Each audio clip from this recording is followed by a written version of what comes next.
diététiste qui est présentement diététiste de la performance au sein de CANSOFCOM. Now I would like to introduce our guest speaker, Renée Racine, a registered dietitian who is currently a performance dietitian with CANSOFCOM. So we'd like to welcome Renée, and I will pass it over to you. Thank you.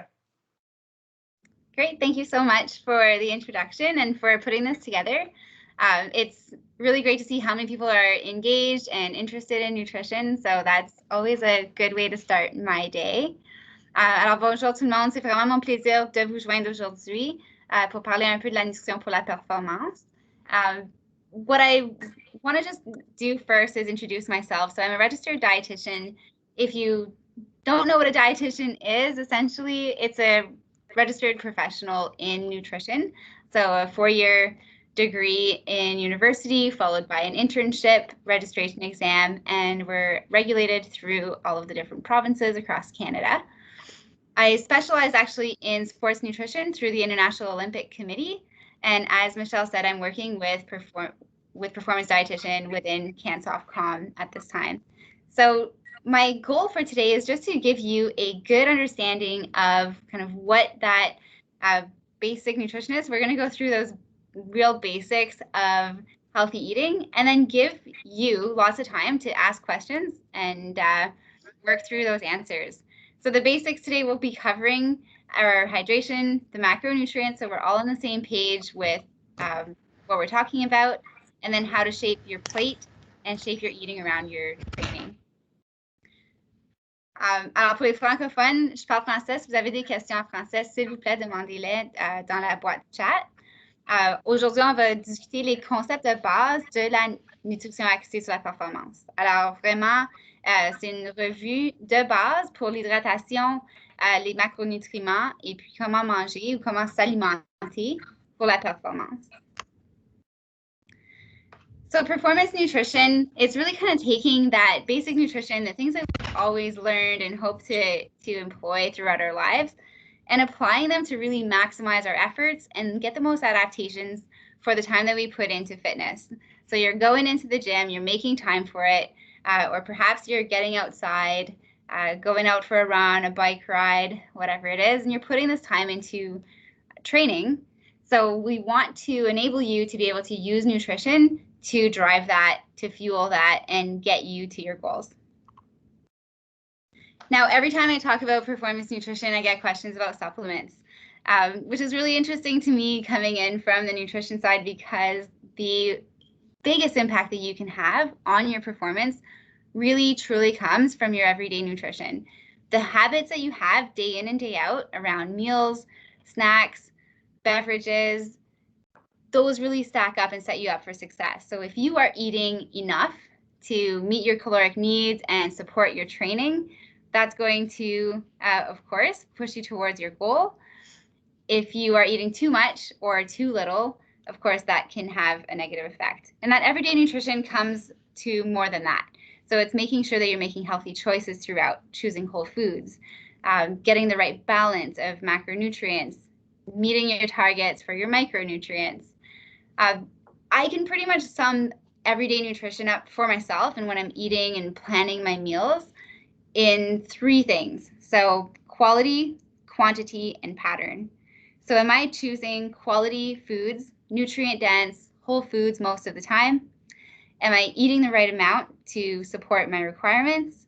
And am I doing that in a way, in a pattern throughout the day that will actually support my goals as well? So that everyday nutrition truly is the foundation. That's what we'll be focusing on today. Once you've got that nailed down, nutrient timing around exercise, so what you're eating before, during, and after your training can really give you that next level, that next advantage, and start to dial in on your goals. And then sports supplements kind of being at the top of this, a pretty small part, but can be a part of the puzzle. So there are some sports supplements out there that have good evidence and can actually give you a performance benefit of up to 2%. So 1 to 2% or 0 to 2%, depending on the supplement that you're looking at, to really get you to that next level. But what's important to recognize is that everyday nutrition and that nutrient timing are going to have the greatest impact and should be where we're spending most of our time. All right, I always start these chats with hydration because it's so important in terms of our performance and our well-being. So looking at kind of what our baseline hydration is, and you may have heard the guidelines of about 2.2 liters for women, 3 liters for men that you should be getting in per day for fluids. This calculation just kind of brings you a little bit closer to that individualized hydration target. So if you can take your body weight divided by 50 pounds, if you have 1 liter for every 50 pounds of body weight, that would be about your target for your baseline hydration. So example here is if you're 200 pounds, divide that by 50, you would have a 4 liter fluid requirement for your baseline hydration.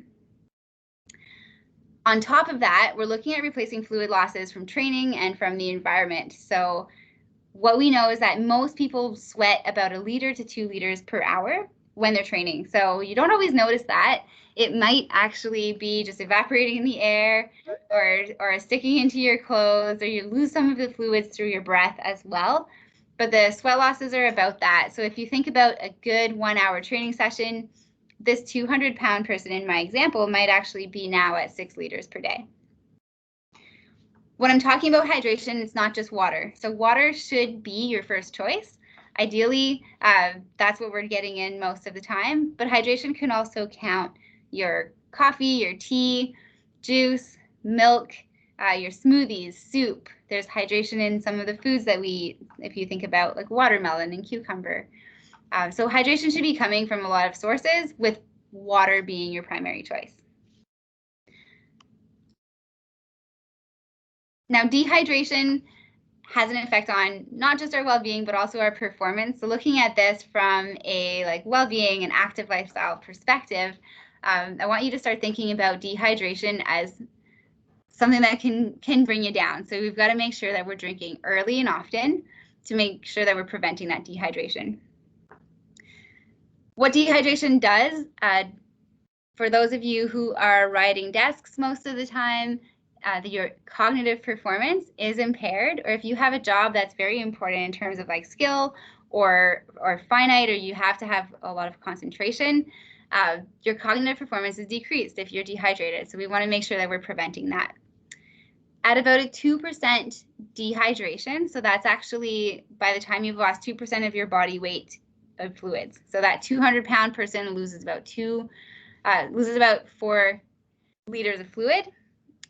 That's about when your thirst is going to kick in.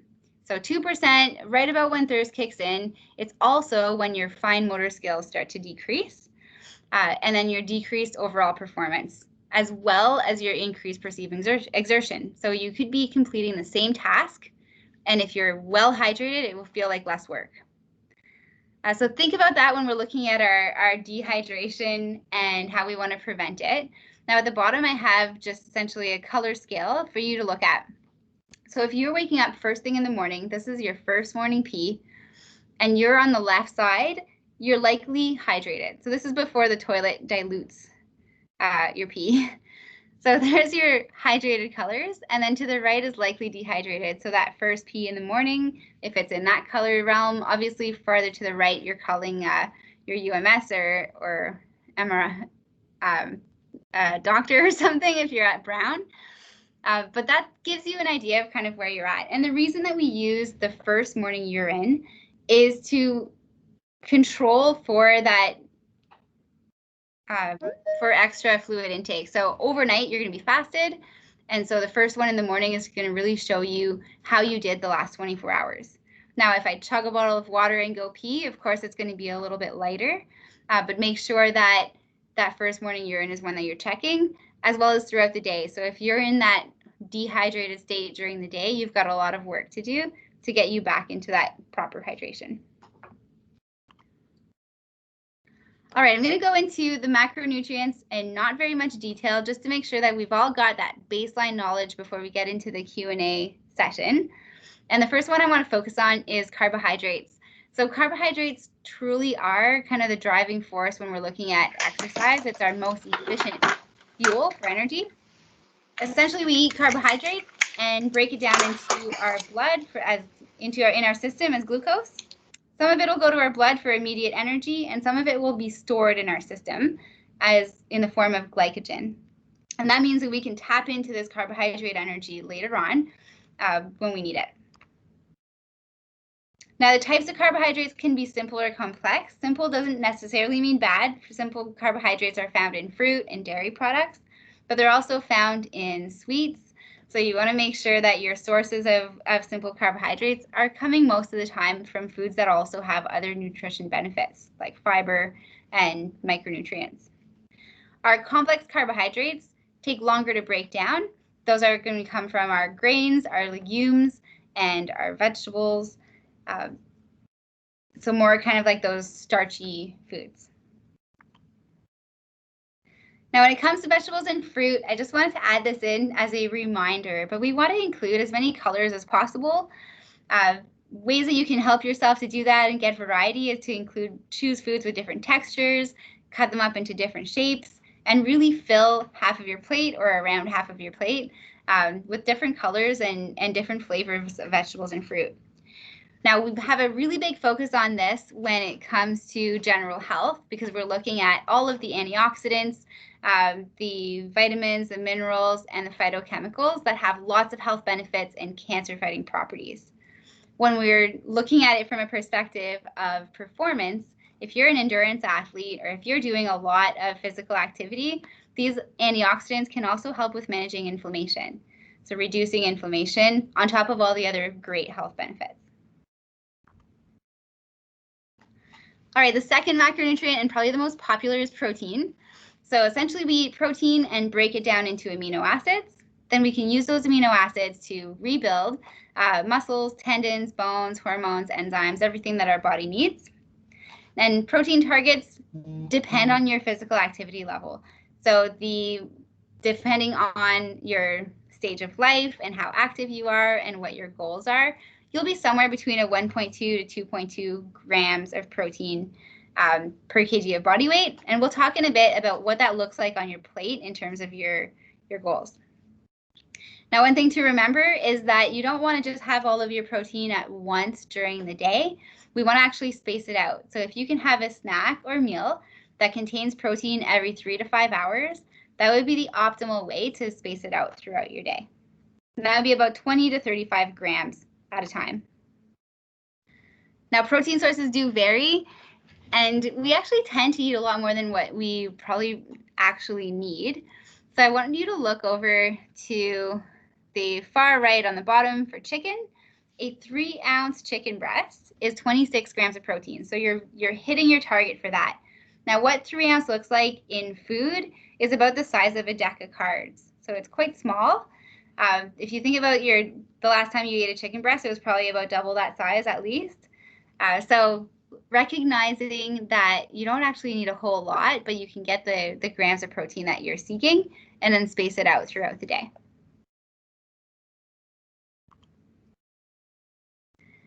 All right, the last macronutrient that I want to focus on is fats.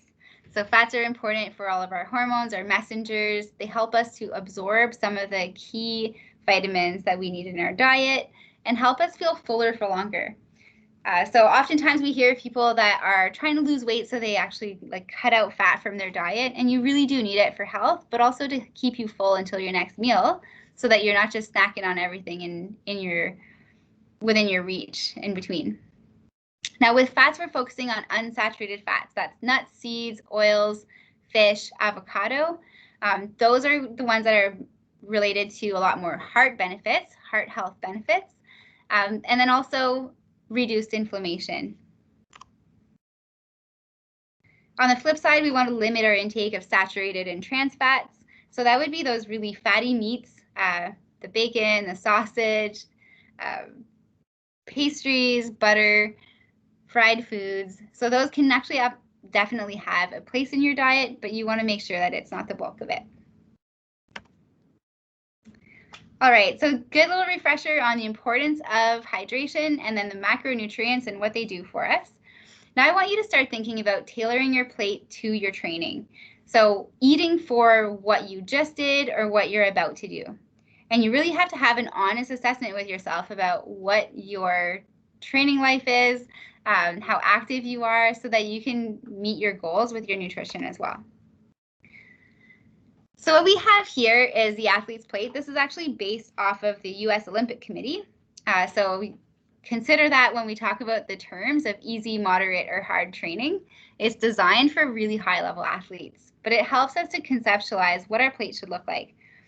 So on the first plate on the left, our easy training, that would be someone that's training an hour or less per day. So if that's you, most days you're maybe knocking out an hour of a workout. And that's actually for most Canadians where we should be, is this easy training piece. So we've got a quarter of the plate that's coming from carbohydrates. So we're looking here at starchy foods. You may have pasta or rice or potato, sweet potato, quinoa, bulgur, getting those whole grains as much as possible. A quarter of your plate is that protein. So again, remembering that you don't need a whole lot of protein to meet those protein targets, or a whole lot of meat or beans to get that. And then half of your plate would be vegetables and fruit.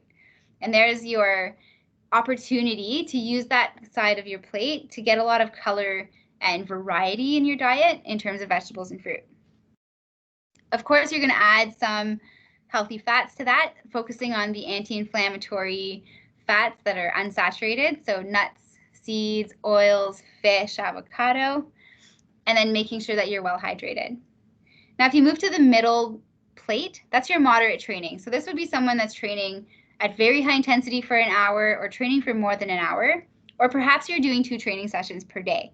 So you can see that the carbohydrates, being our most efficient fuel for workouts, are taking up more of your plate there. It's important to mention that it doesn't mean that you can just have one plate. You can have a second plate if your appetite is driving for it. And if you're training a lot, you absolutely may need that second plate. But just make sure that your second plate is following that same guideline as well in terms of your ratios. Moving to the right, we have hard training. So this would actually be quite rare for people to be in it in kind of normal society. But if you are training for an endurance event, and the days that you have those really long runs, or you're training for a triathlon, and the days that you're doing, a longer or a mini tri, that's where that hard training would be. You might be in a sport, so hockey or soccer, for example, where in a tournament kind of situation, you would be playing multiple games throughout the day. Then that's where this kind of hard training plate would go. Now, you don't stick there. As soon as your activity comes down, you kind of move left back to the appropriate plate so that you're not over consuming. All right, and then the last piece of that plate, that meal planning, and then also for snacks, is just making sure that you make the healthy choice the easy choice. So it is very easy to stop by a fast food place. It's very easy to cook the frozen pizza and throw it in the oven, or open the bag of chips. But if your pantry and your fridge are set up so that the easy choice is the healthy choice is just as easy, you're more likely to do that. So one hot tip, I guess, that I do at home is when I get home from the grocery store, I try to pre-chop a lot of food to make sure that I actually will grab and eat it when I am kind of getting a hunger pang.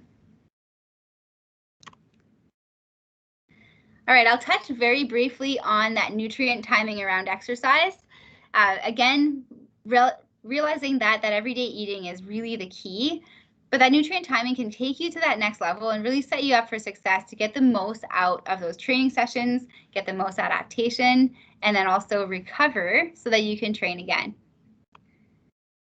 Now, when it comes to nutrient timing for training, pre-workout, really what your goals are to make sure that you're well hydrated, get those fluids in, take in a source of carbohydrates. So even 30 to 60 grams is a good amount. Maybe that just means having a banana before your training if you're up in the morning, and making sure that you give yourself time to digest. So the key here is that you don't want to have a big heavy meal and then go out and do a sprint workout.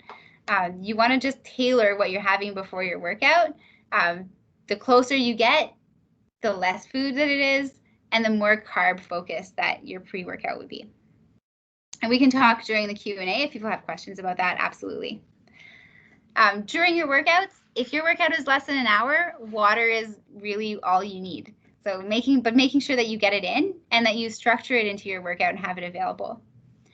When you get past an hour of training, that's when we start to look at getting carbohydrates in. So whether that's in the form of a sports drink or gel or snacks, bars, fruit, we're tapping into building that carbohydrate intake so that we can really get that energy to sustain our exercise. And above the 3-hour mark, that's where we get into needing to replace the sodium that we've been losing from our sweat for that long of a training session. So noon tabs, sports drinks, food offers us sodium, so it doesn't always have to be necessarily a specific targeted product for sport. Now, I briefly want to touch on post-workout because that's an important one to recognize, is that if you're actually only training once a day, the rest of your meals are going to help you to replenish, rebuild, and be ready for your next workout tomorrow. But if you're someone that's training twice a day, so you just had a training session and you're going to train again in the next 8 to 12 hours or sooner, that's where the post-workout becomes important. And I know that supplement companies and internet articles really drive the importance of that post-workout, but let's make sure that we recognize that it's really only if you're going to train again soon. At that point, replenishing the carbohydrates so that you can blast out that effort with energy, and then making sure that you have protein to rebuild as well. All right, so I hope that was just kind of a quick refresher of what our priorities are when we're talking about nutrition for fitness and to support our training goals. And I would like to open up for questions and answers. Encore une fois, en français, si vous avez des questions, s'il vous plaît, demandez-la en français, c'est pas de problème du tout. Et puis, je vais faire un effort de traduire si c'est nécessaire. Okay, so Tina, over to you. All right, thank you so much, Renée, for this great description. I don't know if anybody's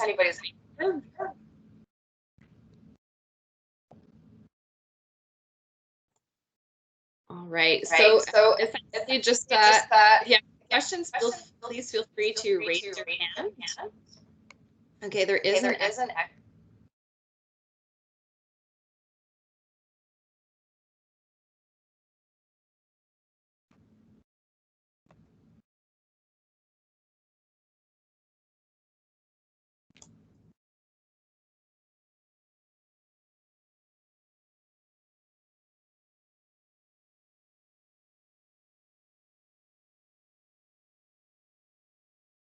Okay, so it seems that Tina is having an echo. Am I having an echo as well here? You were, but you're okay now. Okay, thank you. Okay, so one of the first questions that we did receive was, I think, answered, you know, in your Q&A, and that was with regards to, will extra protein help build muscle mass? So I think that one was answered. I can speak to that a little bit more, Michelle. Yeah, thank you. So does more protein equal more muscle? Obviously, if you just eat more protein and don't work out, like, this probably doesn't need to be said, that it's not just going to magically turn into muscle. But we do have a baseline amount of protein that we need to be able to support that training and get the adaptations that we're looking for. And the protein, like I was talking about earlier, does need to be spaced out throughout the day. So there's two considerations that I have when I get questions about protein. One is, are you eating enough protein to support the training load that you have? And those guidelines, you know, making sure that you get at least that 1.2 grams per kg as your baseline, and then go up from there. So if you're doing really long endurance, you may actually need closer to a 1.7 or 1.8 grams per kg. And if you are actually working on weight loss, so you're trying to maintain muscle mass when you're losing weight, that's when you actually get to the higher end of that range, like a 2.2 grams per kg for maintaining that muscle mass, so that the weight loss that you do get is not coming at as much of an expense to your muscle. And to clarify the grams per kg, because I know that's kind of like dietitian talk, I guess. If you divide your body weight by 2.2 and then multiply it by whatever the goal is, that's how you're going to get to where, to that math, I guess, to give you an idea of the protein. Now, if you're not into math, that's absolutely fine, because just stick to that plate. If you're eating 3 meals a day with a quarter of your plate being protein, and then you build on that with some protein containing snacks, you will meet your guidelines. Okay, great. Thank you, Renee. I'm thinking Tina maybe mentioned that, Renee, when you're speaking, maybe, or when you're not speaking, just to mute, and then when you're vice versa, I'll mute as well. That might be where the echo is coming from. So we do have a great question here in the chat. And so the question is, do you have any recommendations on how to fuel for a morning workout? Absolutely. I'll actually come back to my slide deck here to show you a little bit more about that pre-workout. So again, coming to those goals is you want to make sure that you come in well hydrated. So the first thing when I wake up, I would try to have a glass of water. And then your next focus is really carbohydrates for fuel. So you don't need to have a full meal before your workout, especially if you're someone that doesn't really tolerate food super well before you eat. It really comes down to like how long you have before. So some really popular choices and a good place to start is just have a banana. Have a banana and some water, a banana and a glass of milk. And that's something that you should be able to like pretty easily tolerate and move forward with. Oatmeal is another very popular choice because it is typically well tolerated by people and moving out.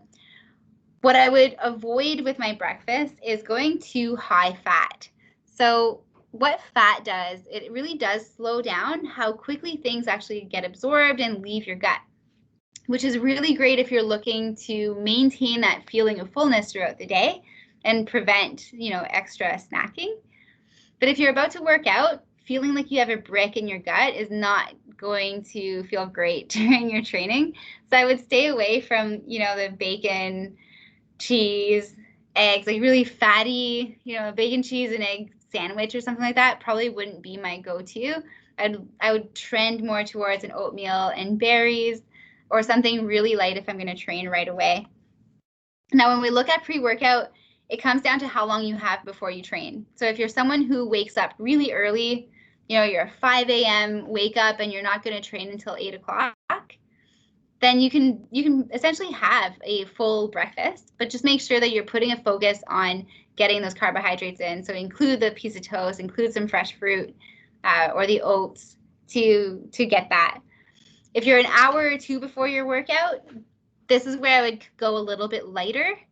So choosing like cereal, milk, and fruit would be something that typically is pretty light. And if you're getting into less than an hour, either something liquid like a smoothie or just a simple piece of fruit with water or milk. You can also have just a little bit of juice mixed with water to carry over for that pre-workout.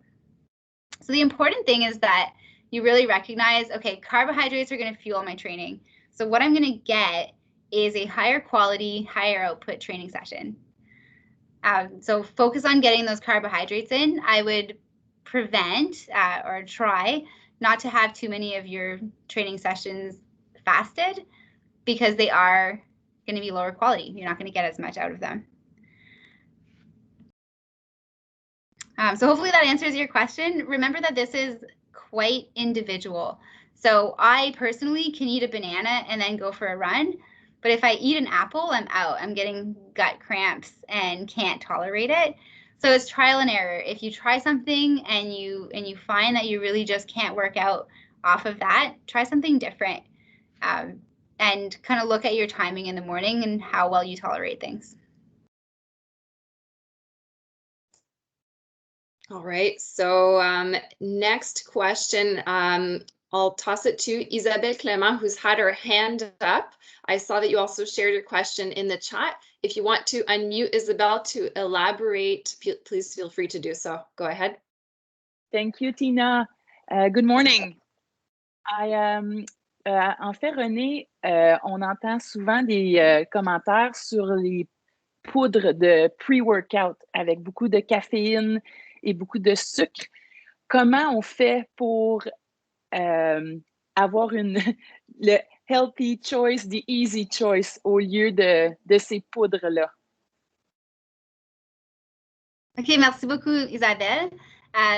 Pour traduire, for the question is really looking at, there's so many pre-workouts out there and people that are gone towards those. How do we choose a healthier option over some of those products?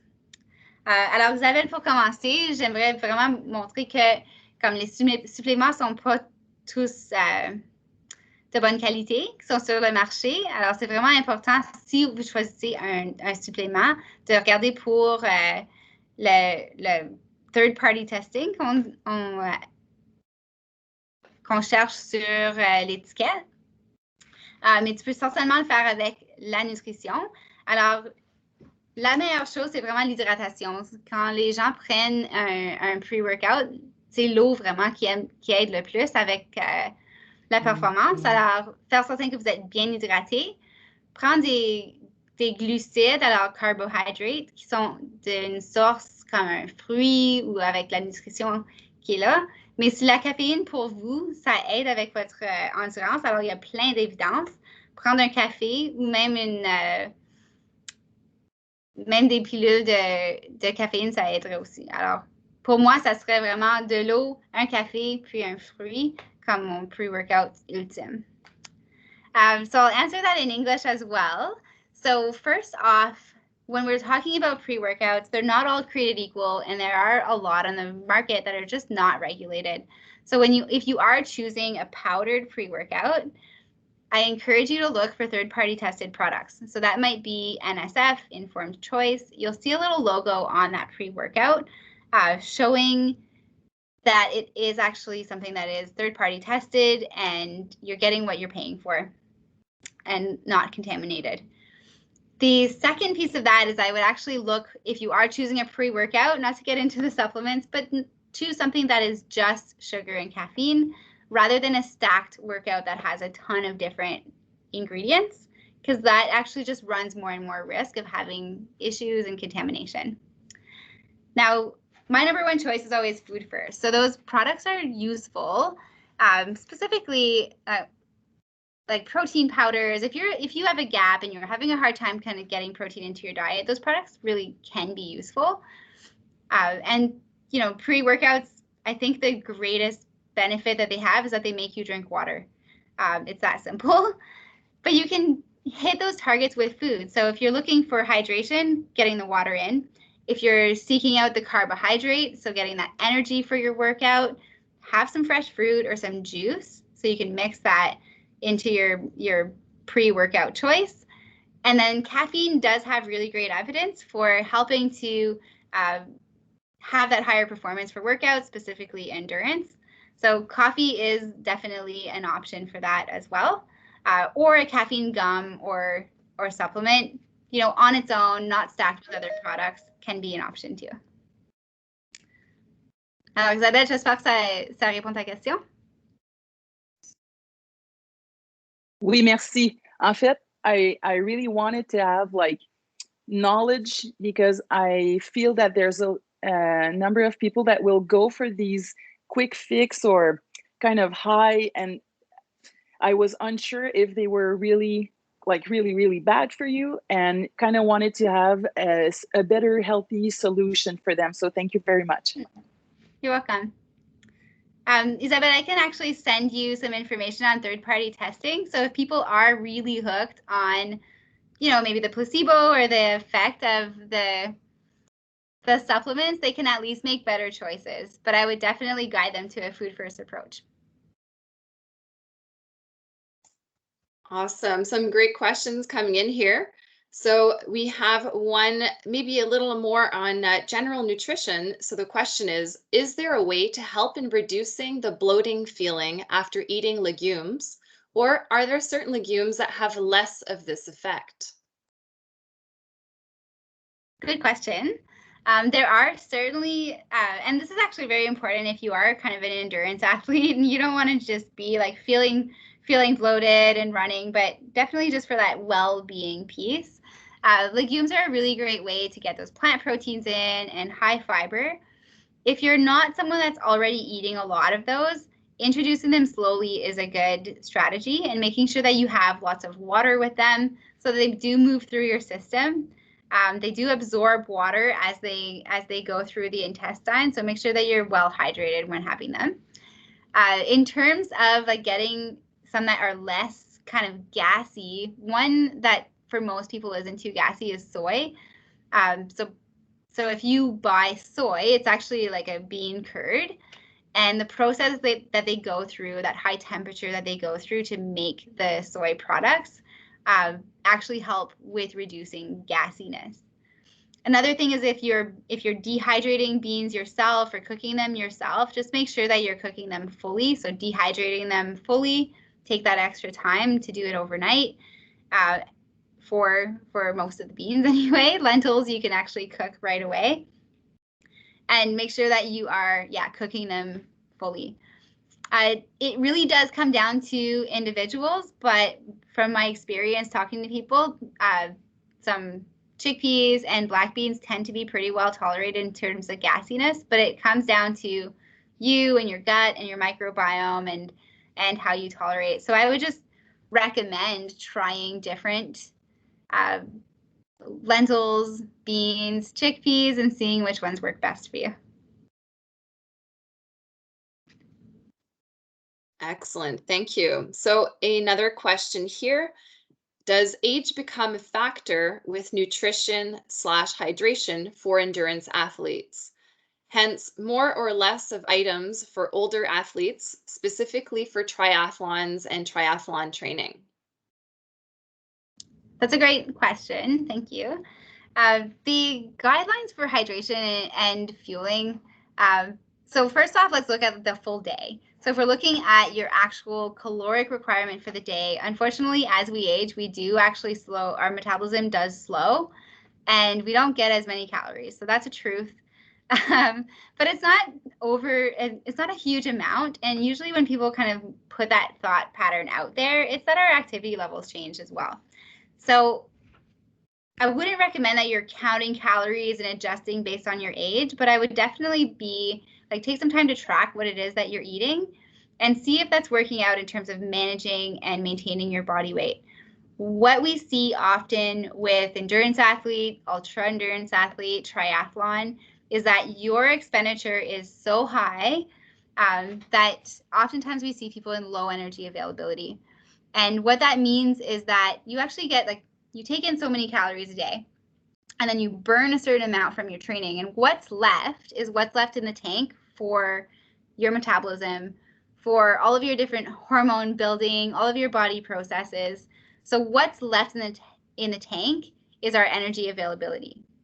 So specifically for triathlon, and if you're doing a lot of endurance and a lot of cycling, and you're trying to build your skill set in 3 different sports, essentially, your training load becomes quite high and your training time becomes quite high. So I would be thinking more in terms of, am I fueling enough to get all of that exercise in, plus what my body needs? So I'd be more looking at it from that perspective than thinking about, oh, I need to eat less because I'm getting older.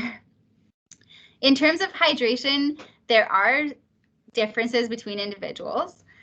So just making sure that you're looking at the color of your pee in the morning and paying attention to humidity, as well as just kind of like the temperature when you are training and adjusting for that. So the guidelines kind of stay the same in terms of hydration. There are differences in losses, but it's really about you as an individual figuring out where you're at and how well you're hydrating. For carbohydrates during a workout, so when you're looking at those endurance sports, as I was talking about getting those carbs in throughout, you're actually aiming, irrespective of your age, your sex, your size even, you're aiming for at least 30 grams per hour of carbohydrate, and upwards to what most like recreational triathletes would be aiming for is between 30 and 60. And our very high level athletes are training their gut to be able to tolerate up to 90 grams per hour of carbohydrates. So depending what you're doing now, I would just kind of work off of that, but rest assured that the guidelines don't change for age and they don't change for even your size or sex.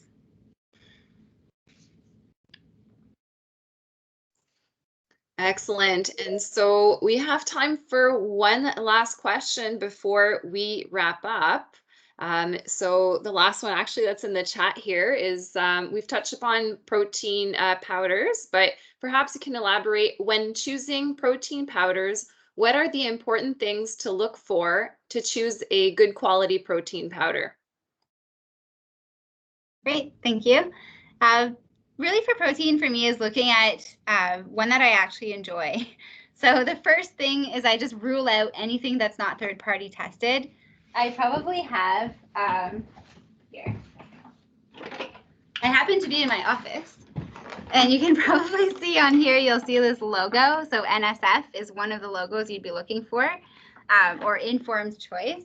So I basically look at protein powders only if they have that logo, and then looking at whether or not I actually like to consume it, and if I have any gut intolerances when I have it. So when you're looking at a isolate versus hydrolysate, the more processed that it is, the more expensive that it gets. But if you're someone that tolerates it just fine, you don't need to go with the more expensive hydrolysate necessarily protein.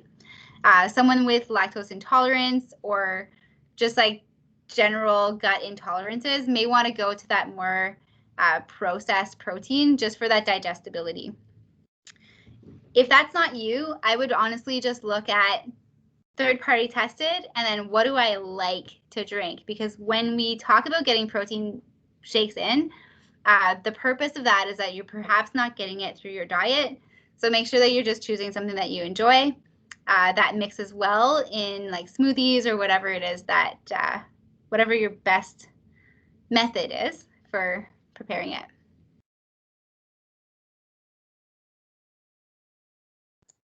Awesome, great. Thank you so much. So that brings us to the end of today's presentation.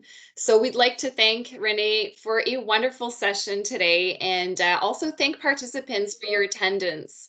So it couldn't have been possible without all of you. So if you have any other questions, please send them to us via email and I'll just share that with you in the chat right now. Donc, nous aimerons remercier Renée pour cette merveilleuse session aujourd'hui et aussi remercier les participants de leur présence. Ça n'aurait pas pu être possible sans vous tous. Donc, si vous avez d'autres questions, veuillez nous envoyer par courriel à healthpromotion@cfmws.com. Donc, je vous souhaite toute une excellente journée. Everyone have a wonderful day. Merci beaucoup. Also note Thanks, that Renée. we will share the resources and PowerPoint slide for this presentation via email with you afterwards. Nous allons partager toutes les ressources et les diapositives avec vous par courriel après la session.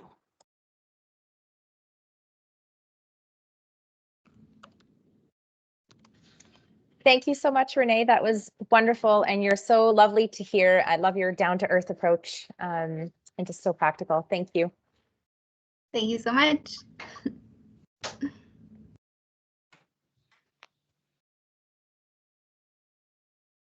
Renée, thank you again.